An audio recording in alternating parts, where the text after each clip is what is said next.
magsalita kung hindi ikaw ang nasaktan? Kung hindi ikaw ang magulang na luhaan sa libingan? Madaling magsabi ng bata pa, bigyan ng tsansa. Pero paano kung anak mo ang nawala ng pag-asa? Sabi nga noon kay Dolphy sa isang usapan, buti buhay pa ang anak mo kahit nakakulong man. Nakikita, nakakausap, may pag-asang magbago. Pero yung namatay na biktima, paano nababangon?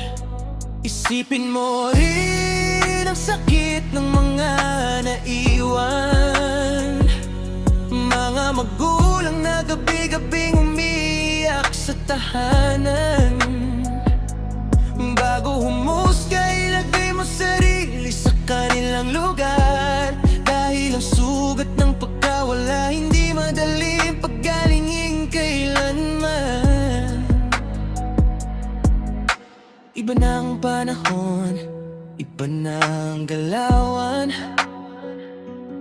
Kabataan ngayon, maagang namulat sa kasamaan. Social media, bisyo, karahasan sa paligid. Minsan ang maling landas ay agad nilang nasisilip. Hindi lahat inosente dahil bata pa ang edad.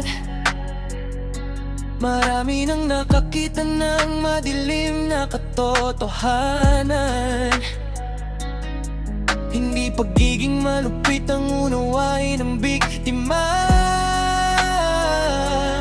Dahil may pamilyang habang buhay nang may luha.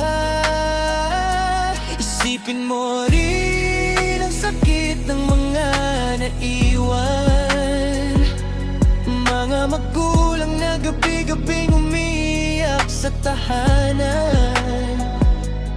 Bago humusga, ilagay mo sarili sa kanilang lugar. Dahil ang sugat ng pagkawala hindi madaling paggalingin kailanman.